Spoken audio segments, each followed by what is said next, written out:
Elhamdülillahi Rabbil alemin. Ve salatu ve selamu ala seyyidina seyyidil enbiya'i vel mursalin ve ala alihi ve sahbihi ecma'in. Muhterem Müslüman oğlum, Allah tebarek ve teala oturuşumuzu kabul etsin. Ve şunu sebebi zahire ahiret aylandırsın ve hem dünyamızın ve hem ahiretimizin abatlığına tebab aylandırsın. O şizre celeseleri her bir yerde bolsa ehli haktan şunu ganimet bilip de koşuşmaklık gerek. Çünkü Peygamber Huda Aleyhisselam'ın hadislerine imani tedelemeklige destur var. Ceddidu imanakum. Peygamber Aleyhisselam imanlarını tedeleyen deyiptir. İmanlarını tedeleyen deyişinden belli oluyor kişi iman könülleyen de akbolmuş. İman könülleyen de akbolmalı. Başka bir hadise şu an Peygamber Huda Aleyhisselam aydıptır ki iman aynı bir köne parsayalak boluyor. Ya aynı demirin potlayışıyalak yürekte de pot tutuyor deyiptir. Evet şu bir demir bir noğunna çından bir qaim dadın bir cihanna. Allah tebarek ve teala şunna pak kelamına ayet götürüp aytır fihi ba'sun şedid. Şunda çından bir kuvvet başı demir diyen hatta. Ama şu demir, şu demirlik bilen şu da potlasa, o demirlik kalıtından ellen verip, renk tutanak, bara da ne emeti, onu yemşirsen de oluyor şu demiri. Şu demirlik şu kadar gayim, yükünü götürüp bilenek. O zaman bizim yüreklerimiz, bizim imanlarımız da şizire. Yani şu iman könülleyen de. İman pot tutuyor. Yürek nurani bolayan da, bu yürek pot tutuyor. O zaman şol yüreğin potunu ayırmalı olsa, iman tedelemeli olsa, şu nemeden gurrun etmeli, dinden gurrun etmeli, İslam'dan gurrun etmeli, Kur'an'dan gurrun etmeli. O bir maksad ki Allah Tebarek ve Teala bizi şu dünya yaradıptır, şundan gurrun etmeli, ahir akıbatından gurrun etmeli. O zaman şunun bereketinden ne olacak? İmanımız tedelenecek. Peygamber Musa aydanı ceddidu imanakum ya Resulallah. Sahabalar imanlarını tedelen. Ya Resulallah ne yaparım tedelemelidir? Keyfini ceddidu imanına. Ya Resulallah biz imanımızı ne yaparım tedelemelidir? Onu ektiru min kavli la ilahe illallah. La ilahe illallah kan aydın deyiptir. Onlar o da mana aydallarına şunu öyle düşünüme ihtiyarlamıştık. Maksadını, manatını. Onun bizim şu celeserde şerif etmektedir. Avval baştan şey la ilahe illallah'ın düşünmeden süreyim. Ve külenzden de şöyle la ilahe illallah hakkında köpten köp gurrun etmeden süreyim. O zaman şu taydan inşallah Teala her yerde olsun, hatmin bir tercüme-i Kur'an'la ehli hak olsun yani. Hak deyip veren adamlar, din deyip veren adamlar, doğru Kur'an'ı sünnete mutabık kepleyen ulemaların her yerde olsa mutabık şer, şolara ne mi? Şirket etmekte katı bir gereklidir. O zaman elhamdülillah dersimiz tercüme-i Kur'an'dan bardık Suriye inşiraha. Türkmenle ne mi diye? Elem neşrah diye. Sure-i İnşirah'ın o değil, Sure-i Mekki. Sureler var Mekki var, sureler var Medeni var. Mekki Medeni diyeni yani Peygamber Huda Aleyhisselam şol Mekke'de Peygamberlik edip veren vakti Mekke'de iniptir şu sureler.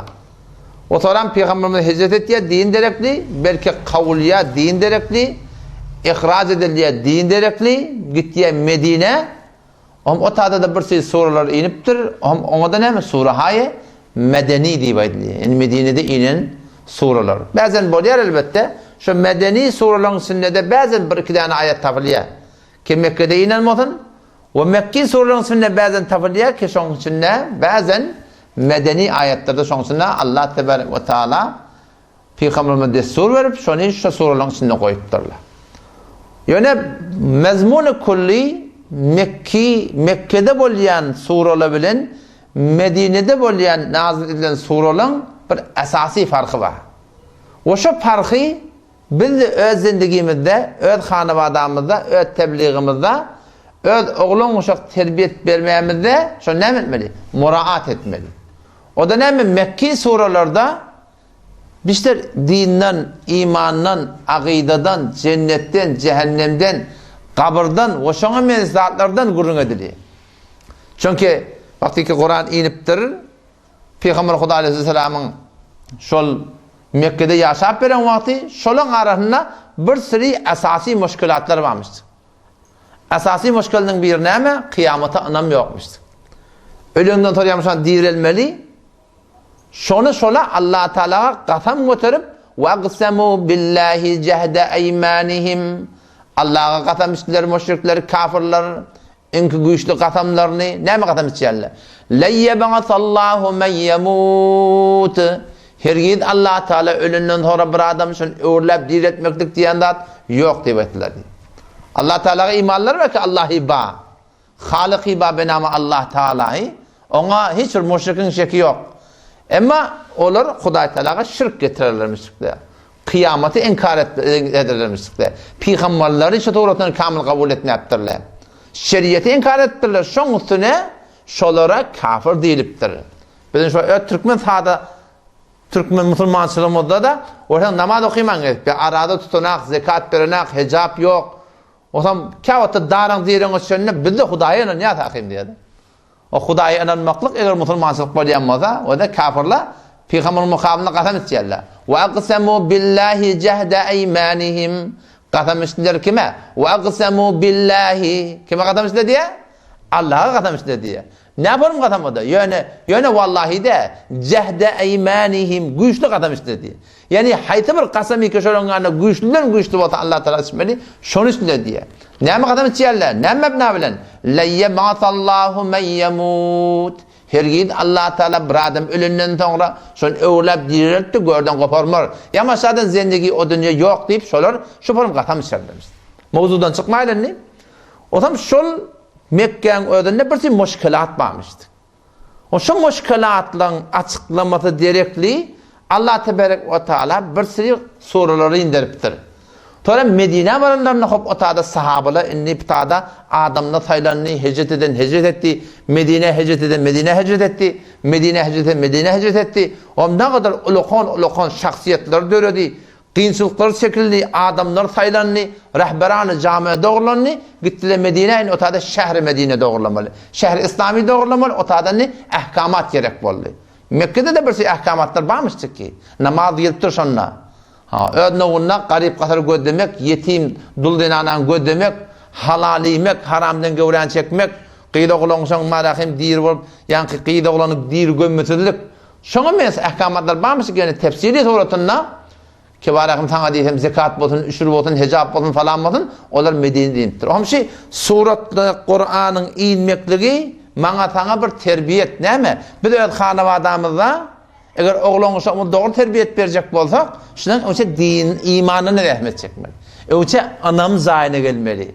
Vakti men ýünegime anam zaýlasa, keşi öwde polis du, men hiç de kemerbetli gitmekle jur'at etmeýän.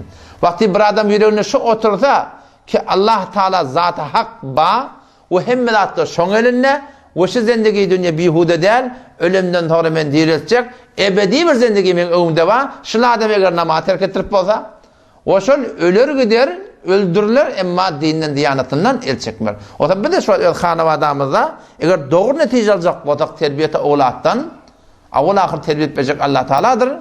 Ýöne şol umumi netije almaly bolsa, şu oğlanyň şoň, ayaly oğlanyň şoň eneň atan önçe şu dinine, imanına rahmet çekmeli. Anam güýçlentin. Bir gurunlary gerek ki hanawada anam güýçlendirsin. Behterin kitap şoňa hynda näme bilýär? Menzile Merk şu bir kadimi kitap şu.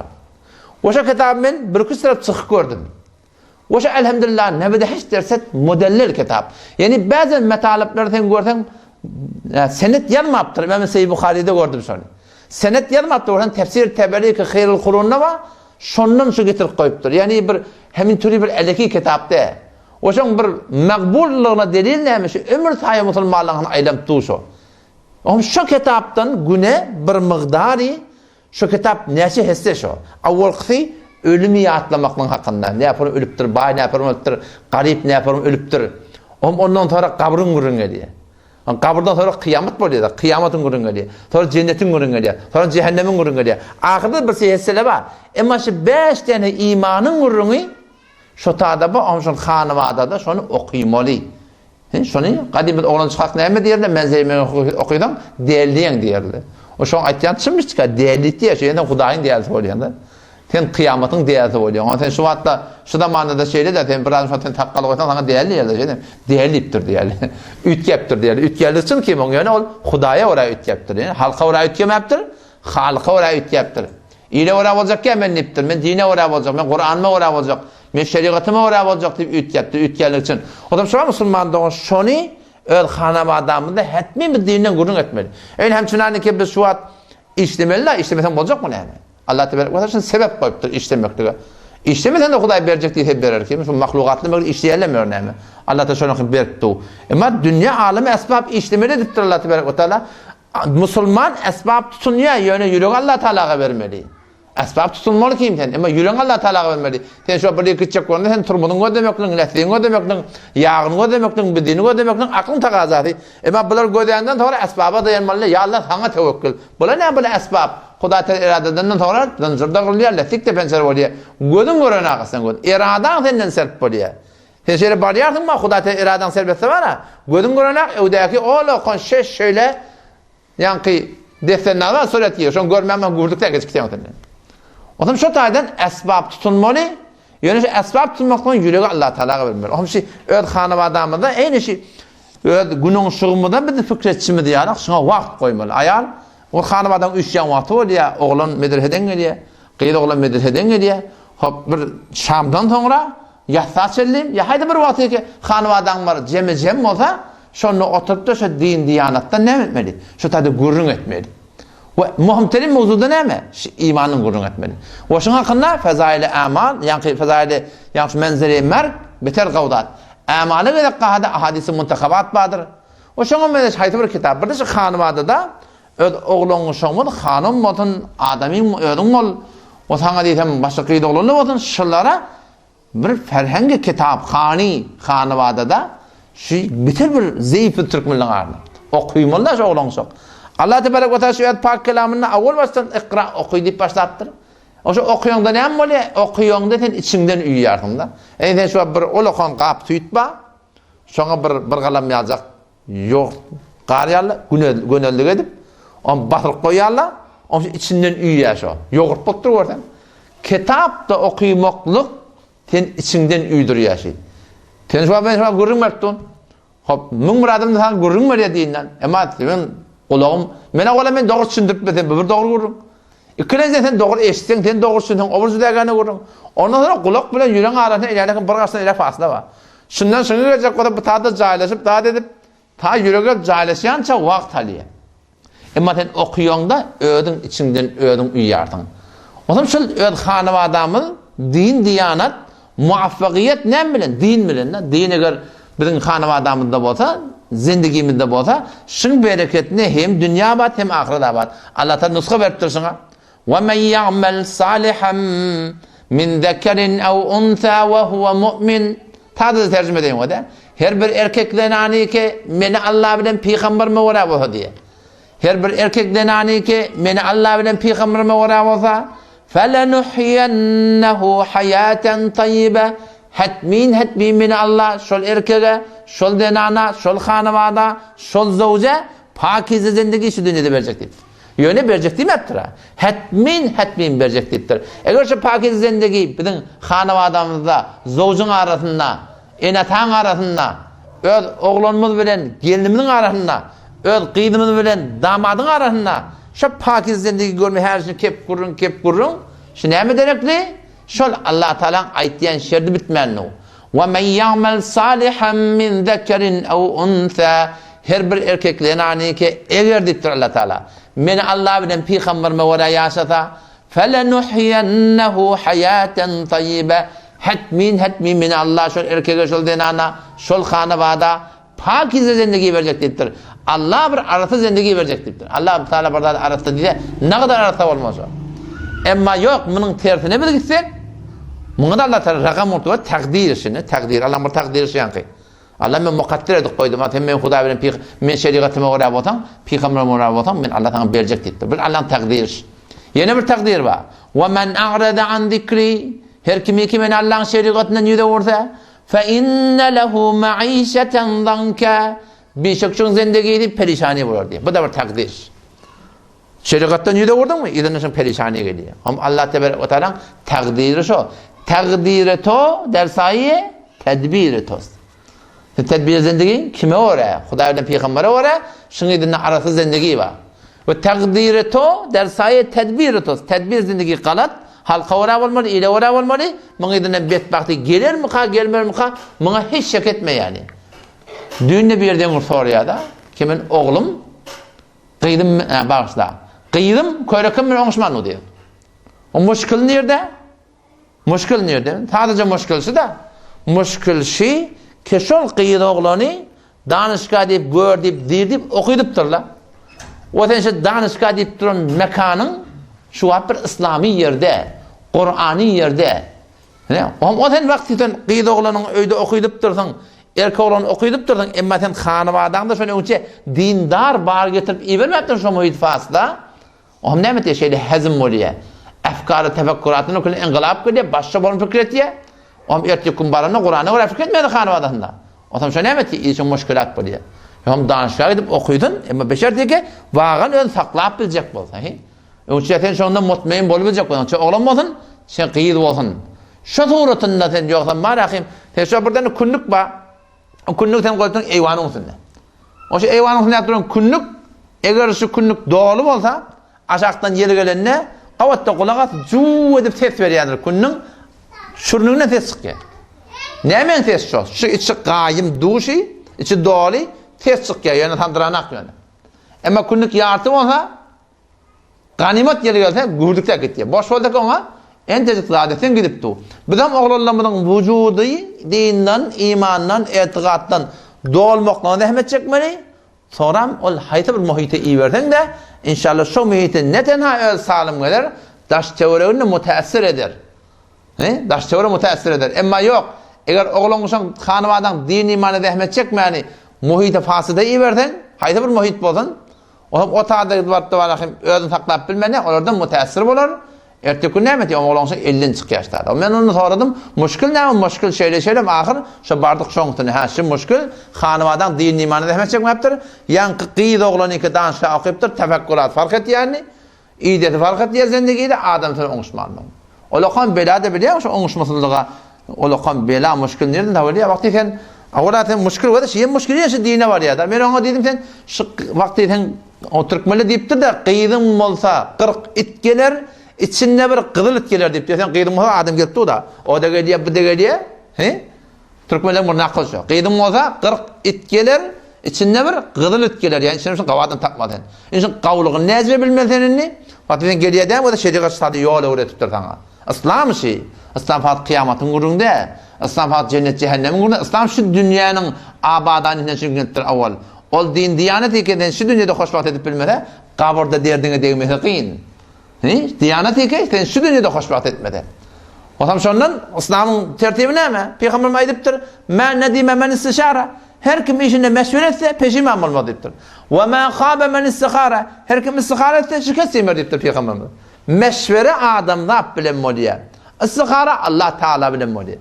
Sen manandan gelipdir, sen qyýdyňma, adam gelipdir. Oğlunma sen Gudasyna gitjek. Hop sen önce gelen adam hakynda ya Gudasyna barjak yana maslahatlaşýan. Maslahatlaşmaly. Din anlaşy. Dinine öğretipdir bede. Hoşbat boljakmy? Gel dinin tertibine gideli. Hop Peygamber diýipdir: "Tunkahul mar'atu li arba'." Denanany 4 tat terekli nikah edip alnýar diýipdir. Ve sen şu oğlunna sen şu berlenne, başga qyýdyňda berlenne, ýene şu 3-4 tat gödüňe ona gelýär. Denanany 4 tat terekli nikah edip alnýar. Ve men bunu sana arttırayınla, umumen ne? Vakti keden şu an qyýdyňa bir intihab etme bolýardyň, ýene şu 4 tat 5 tere öwe gelýär. Limaniha mal derekli palan bay. Bay denana, bay qyýd, bay oğlan. Ve li cemaliha awdallyk derekli. Ve li hasabiha şeref ve nesep palan tayfadan. Palan prestiji beter gawi, adab rayli. Ve li diniha din derekli de Peygamber. Denanan şu 4 tat derekli nikah edilýär diýipdir. Fazfar bidati din teribet yedak dindar intihabat hoşbat bolan diýip Peygamber sallallahu aleyhi ve sellem. Yani sen maksadyň din bolsun, awadan bolsa bolsun, aýby ýok, awadan da bolsun. Wagty sen azjyk denanan awadan bolsa sen gözüň dok bolýar jamadan. Wagty sen Körekeni tutan adam malakın cemalı avudan bolsa heykelli bolsa näme bar? Goý bolsun. Emma maly da mal baýda bolsa bolsun, biz o işimiz ýok. Baý bolsa bolsun. Ondan bundan dilep berenden baý bolan gowda, şeý dämi?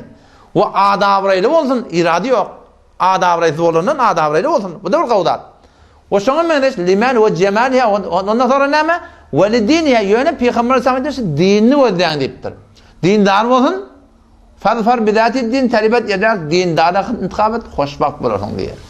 Onun için asly maksat wagty ki şu izdivaç gyýdyň bermeklikde ya gyýyn almaklykda sen dini gözdelmeýe başga da gözdelýe. Hem näme togram sen başyňa bela gelýär. Türkmençede şu bagady fesat artygly. Ay agdar atsa bolsa bolýar. Agdar atsa bolsa bolýar. Şu bolagly. O sen agdar atsa bolsa bolýar, hanyň ýüregini, hanyň namadyny, hanyň namaz jamatyny. Wagty bir adam şu öl Hudaýyna, şu Hudaý ki beni yaradypdyr. Hiç diliň aşagyna çeşme goýupdyr. Gece ünnidim şoň elinde. Gödümün göre şoň elinde. Mädem de şoň elinde. Nefesim de şoň elinde. Şo men bir Hudaý iman getirip güne erti aladan bilen şoňa bir tejit etmekle başarmayan. Allahu ekber diýip Hudaý ulakyn tutmaýany mescide barmayan erki adam o nerede başka kidatlar tiyle hormat takacak? O nerede başka adama doğurdurup bilecek? Vakti bir adam bir Hudaýy doğurdurup berene, Hudaý ki iýdiripdi o şoňa. Başka adamlar nerede doğurdurup bilecek o? O zaman şu taýdan vakti şibet intikabe zindegimizde meşver etmeli önce. Anırdan gelipdir biri meşver etmeli. Näzir adam? Malı bak, malı beter gawdat. Din näzire?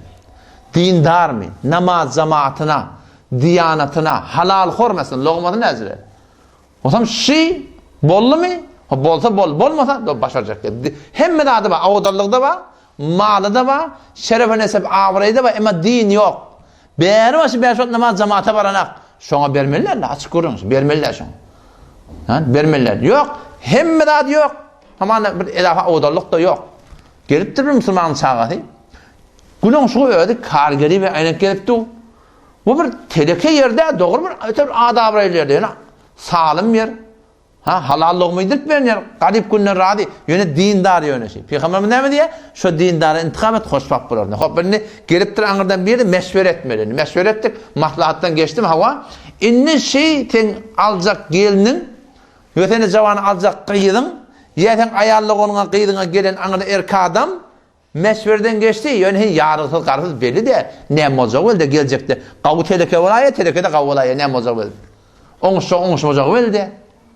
Omstada ne etmeli? İki rekat nefil namaz okuymalı. Namazda istihara. Allahümme inni estekhiruke bi'ilmik ve estagdiruke bi'gudretik ve es'eluke min fadlikel azim. Çünkü odan doğat ve erebi doğat. O zaman şunu okuymalı. İşin Allah Teala'ya atalmış. Şunun bir tertibi var. İstihara okuymakla. Fazla mecaz dedi. Bana iyi verdiysen tabi mesela iyi vereyim şunu. Fethı keserifen yadıgılca. Şunu okuymalı. İşin Allah Teala'ya ya Rabbi Allah. Şuna gelip durmayan kafayı başına. Ben hayır vatı uğruktur. Yalım falan kıydı kavuryan. Şonu bana hayır olsa yalla ver. Mene gawurdım. Hecabını gawurdım, diyanatını gawurdım, halallığın bolan gawurdım, avadallığın gawurdım ya Allah. Bana şun hayır olsa uğruktur. Aňyrdan bir gyýdyň gelipdir. Işiňe Allah taýýan gyýdy iskar okuýa. Enetada iskar okuýan ya Rabbi Allah şeýle bir adam biziň gafymyzdan gelipdi.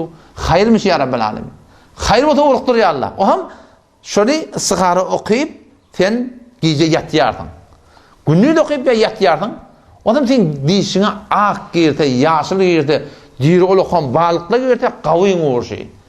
Yok, qara girte, qızıl girte, qur kebir sabakla girte, doğruň uğurdaşyp. Diş birinden, dişin sen rahnamaý bolýar bazen. Asıl dişde ýöne. Asıl şu ýürek ne yapar maýil bolýar. O mesfer, eger hayır bolsa, ewden gelen berdip durandyr. Ewden gelen aldyp durandyr. Öýde hotma urup barýandyr şoňa. O zaman godaşlyga iýber. O zaman bir muqaddamaty urnaç, eger hayır bolsa uğur gider. Eger şer bolsa ýürek tawyandyr, dişine ýok-ýoklatdy, o geýdiýän, beýdiýändir, bir gelip beýdiýändir, o el çekmen şondan. Men hayrym bana ýok diýmen. O kawatla bolýa, iskara okuýardyň da sen ýürek etminen tabanak. Sünnete mutabık 7 tarap okuýman ejada başa. Ýene okuýardyň, 7 tarap, 7 giýje. Hom hatmin Allah tebaraka ve taala jogap berýär. Irtibat-ı mustaqim şol zat-ı muqaddesi ki bir görüpdi. Şo bilen irtibat tapýardyň. Näme şu diňi? İslamda öwrden dady. O hem wagty ki biz sünnet mutabık zindigi ýaşamyp sünnet mutabık diýeni, o wagt fikirden taqqalmy hadýady.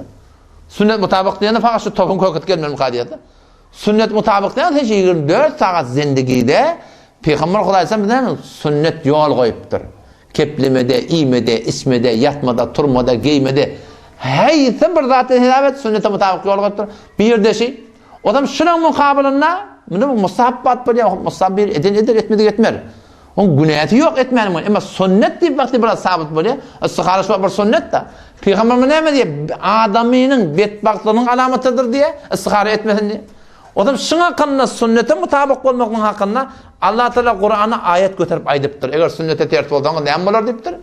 فَلْيَحْذَرِ الَّذ۪ينَ يُخَالِفُونَ عَنْ اَمْرِهِ فَلْيَحْذَرِ الَّذ۪ينَ يُخَالِفُونَ عَنْ اَمْرِهِ Korkun ol bir adamlar, ol bir denaları ki yuhalifun an emri Peygamberin sünnete tertip yaşayarlar. En tusibahum fitnetun başlarına bela gelir şuran. Ev yusibahum bi adabin alim bir azab edertnek Allah bize yetirir. Sünnete tertip olandan sonra izdivacında olsun, muamalatında olsun, zindaginde olsun. Şun idini yak böyle. Bela geliyor, denirttu ne mi? Şeyle. Onşanak, onşmane avul bunyadi paya izdivacda zindagide xeşte evvel gernehet memarkaç ta sonra yamir evet divar gışık var ya da ham tenşin nece doğrulacak otam. Ham sonra amine yarıglı garfadan ne? Ne mal gara der bir alaca tağır doğru tutturana ekler penşeme vardır mı tataylı yeni bir alaylı. Ola der kurban bunu. Yani kim senin adın avrayın neçe milyon harcın bırdadın hem adın ergittu hem ne güçlü ne mi? Ö teşvişe fikri o avrayı ota bırdad var milletin arasında. Millet beni yaşamda, bu halk beni yaşayatı. Ama ödüğü ne kadar perişan işi. Nereden geliyor Müslümanlığın? Şibbet vakti fakat Kur'an'ı sünnete mutabık yaşamaklıktan geliyor. Onun için adamı ödümüzü, hanım adamı da şu din diyaneti öğretmeli. Oğlancıklarına Peygamber Hudaý aleyhisselam o da öyün bereketi de şu. Kur'an'da Allah tebarek o tane ayet götürüp ayet diye bir sünnet haber mi diyor?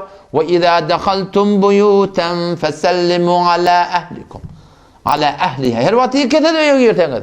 Her vakti öyle girteniz salam verin. Yani şu öyle giriyan da anladan öyle giriyan. Esselamu aleyküm diye girmeli. Ya masalan dahi çıkıp varyan yine esselamu aleyküm diye çıkmalı. Yine giriyan yine esselamu aleyküm. Yani günah var 50 tarafı öyle girip çıktın. Her giriyan da esselamu aleyküm diye. Kim aydıp durur Kur'an'a? O yüzden dakhaltum buyuten. Her vakti öyle girteniz. Fesellimu. Salam verin diye Allah tebarek ve teala. Ama şu sünneti bir rahat edecek olarak öderimde ödüm utanmak değil. Hele erden utanıyor, hele utanıyor. Oğlancıkları da ona öğretmeli ki, ola ki utanmam bilen akla. Ama şuraya öğretmeli, oğlan Peygamber Hudaý sallam ağırdan kapıdan girenle oğlancık talam vermen girse çık diyormuş onu. Çık, hava talam verdi ki. Şimdi oğlanı öğrenmeli, şu hanımadan, onun sen hanımadan bereket tap yaşladın. Bereket diyerler sen ağdacığın kendi adına yarıya. Şivilin aramış yediye, şivilin sükun yediye. Şivilin piruzi geliyor. Onun için Kur'an'ı sünnete mutabık yaşamak. Mevzuma geldiğinde çıkıp vardı. O zaman ne kadar gurrun şunsu ne? Ki biz öyle hanım adamının dinine, diyanetine fikretmeli. Ve şunda da avval başın imana fikretmeli. Şu menzereyi merk önüne bir binezir kitap. Kitabı yok ki şunun yanlış yok otan. Eğer bir kitabı tafsilat ki şunun yanlış yok otan Allah tebarek ve teala Kur'an'ı yanlış sıkma oluyorsun. Allah Teala Kur'an'da başka bir kitap otan şunun yanlış tafsilat deyiptir. وَلَوْ كَانَ مِنْ عِنْدِ غَيْرِ اللّٰهِ لَوَجَدُوا فِيهِ اِخْتِلَافًا كَثِيرًا. Tenha şu kitabı Kur'an Allah'ın tarafından ve şeker Allah'ın tarafından olmasından kendi ihtilaf tapıları. Tenha kitabı küçükleri yanlışlık yok Kur'an-ı Kerim. Ve şundan başka kitapta oyan bir grup bular. Ama şu kitap onu behterin kitap. Şunu ödün tanıvada da günü 20 dakika yarım saat evçi ödün mutalep koy amadet hem şun oğlan şuna ait.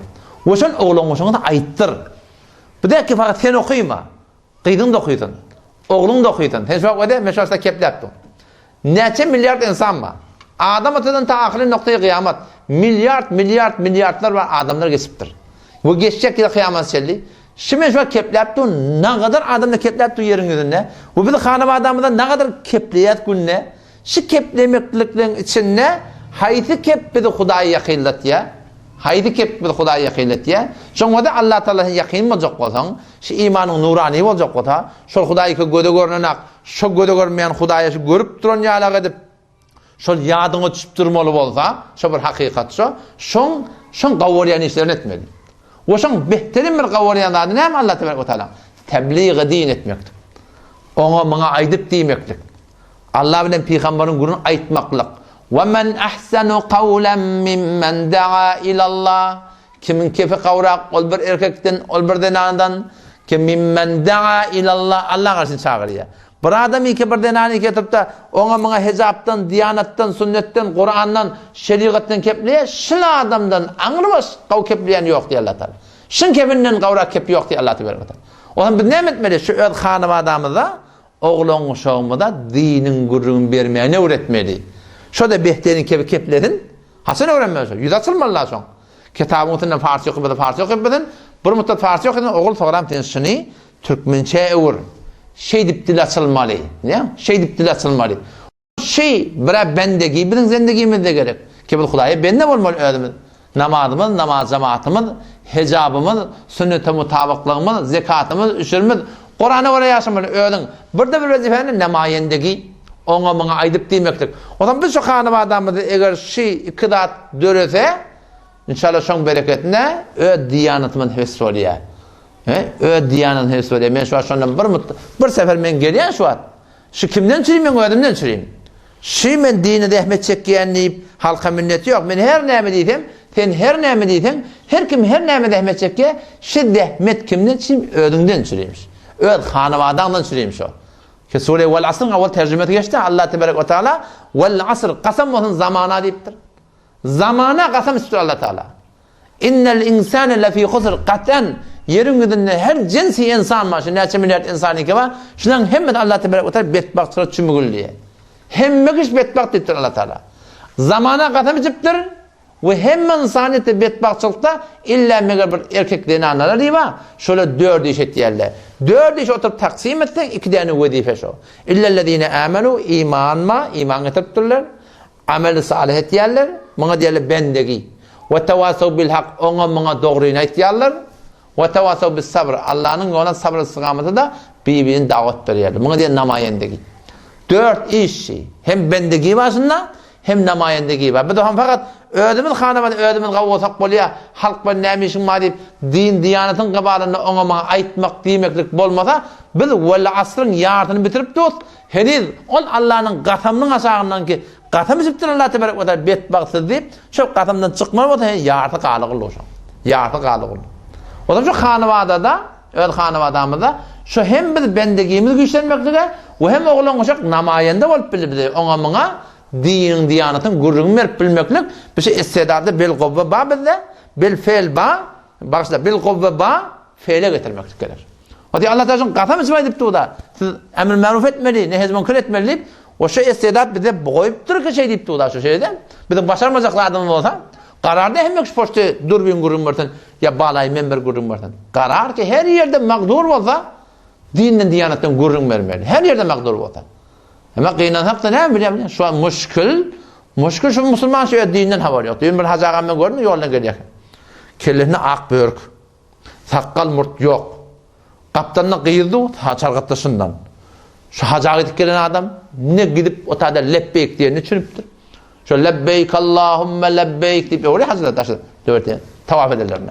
Lebbeyk Allahümme lebbeyk, lebbeyke la şerike leke lebbeyk.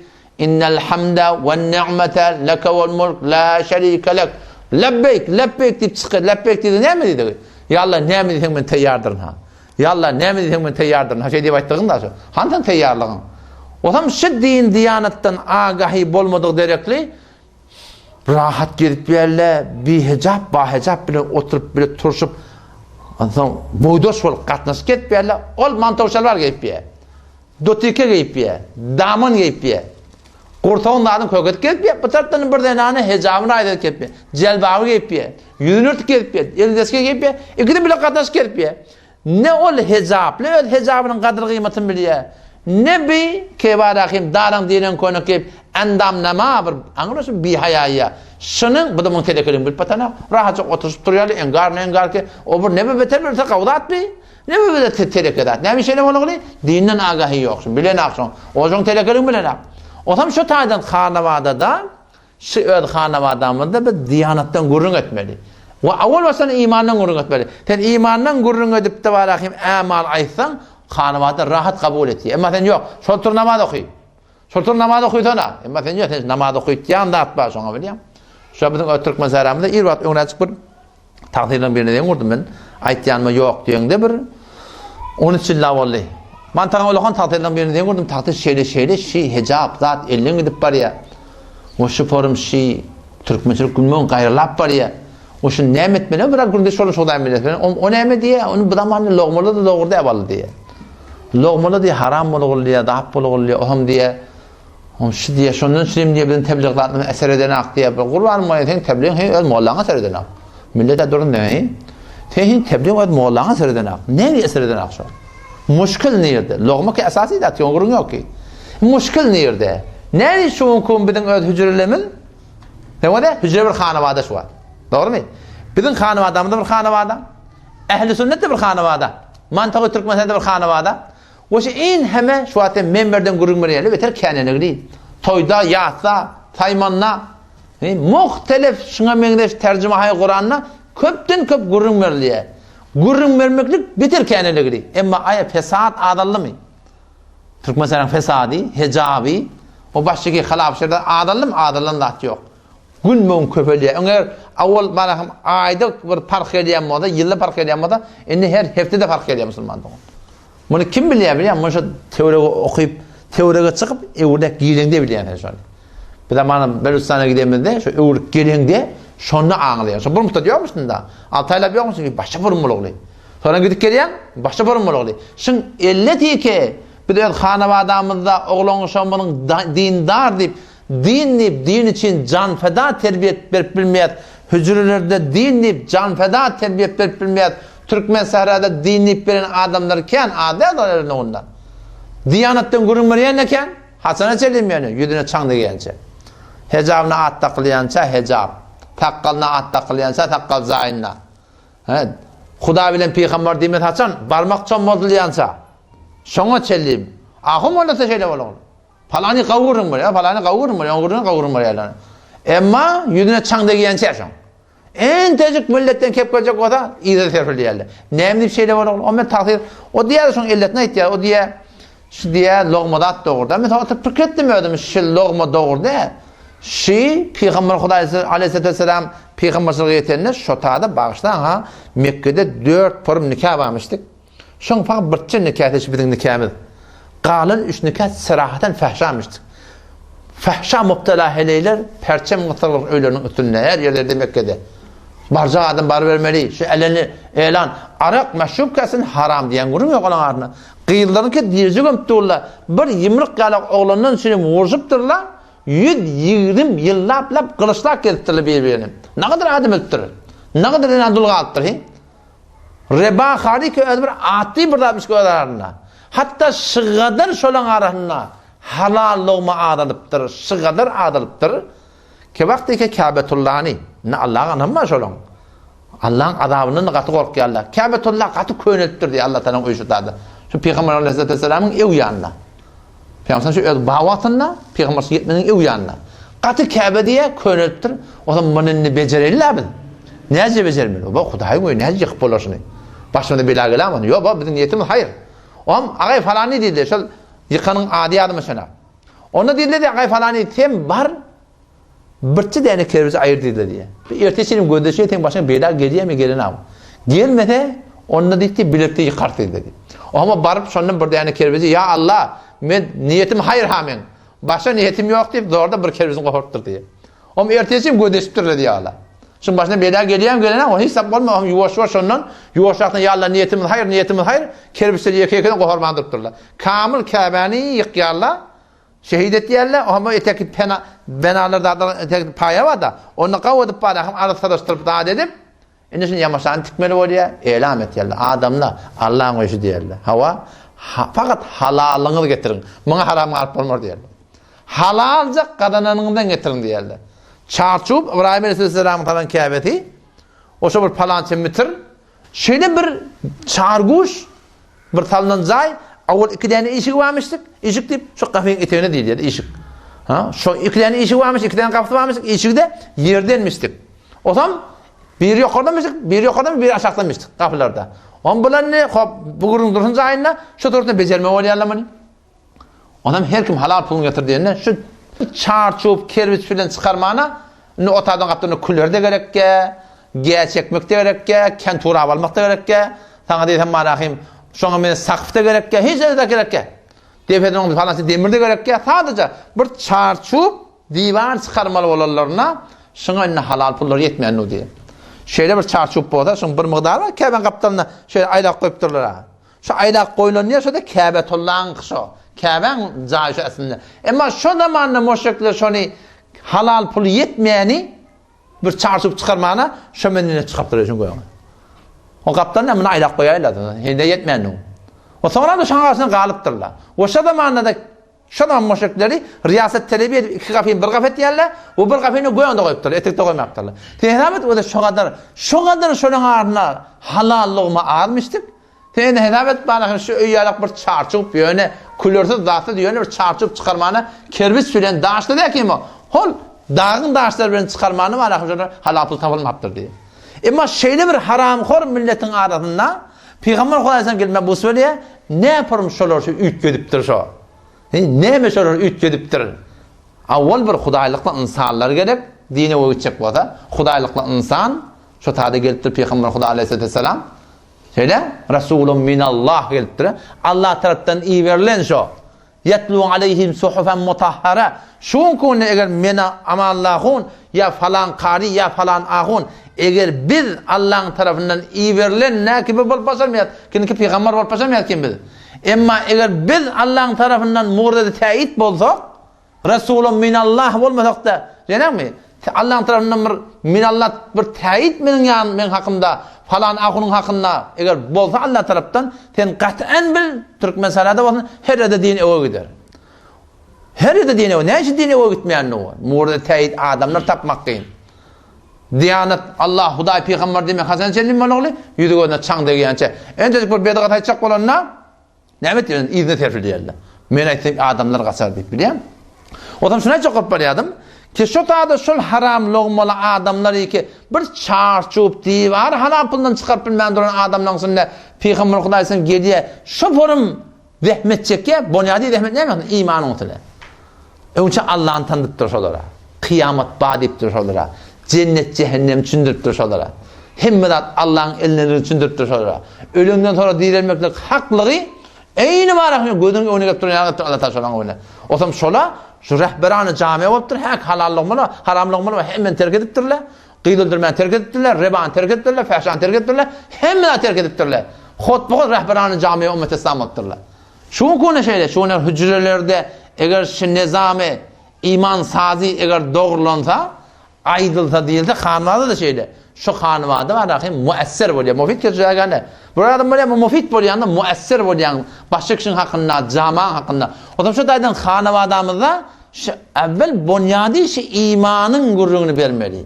Ýöne burada muhim ýöne hop sen imanyň gurrugyny hotsazy gerek daşmy. Bedonu hotsazy, meni keman şu atlyň ýolunda şu gurrun berýär, şu gurrun berjek. Men galawa şoňa dehmet çekdim, hem dergeden ady ýok. Ho, goştyan bir ýerlik gidip o taýda neft dogry ýok, neftdan zordan tapylyp gece barahim o taýda bar odun döwüp, ho goştyň barahim baglarynyň üstüne bir to baglary todallap tanap bilen süýläp alyp gaýdyp todon garypy. Şoňa endi zähmet etdiýär, endi zähmet etdiýär. Siz de şeýle musulman dogun. Onça hotsazy muhim. Bu kelasy ikiden görýän, kelas, CD, ýani ol fazai mejazi, bular mufid bolýar da. Muessir bolmasa gyn zinarlar erkekler hakynda. Zinarlar şu otarda gulak dolar, şulara şu bilen inqilap gelýär fakat. Şonuň saqtalar fakat. Orada öýde bolmalar gaýdy. Emma erkek cemaat eger barahim çıkmasa sen dinden çüreyim, diyanatdan çüreyim, muessir bolmaýar zendeki. Belli adamlar tuttak etip bolýar ki.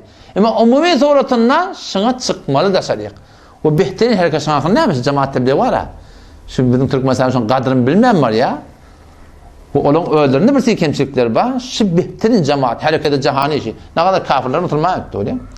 Ama şunun üstüne kendi zahmetleri gerek. O şu bunyat bilen. O bizim öyle halgamız da var, halgı zikri İslam'ımız var.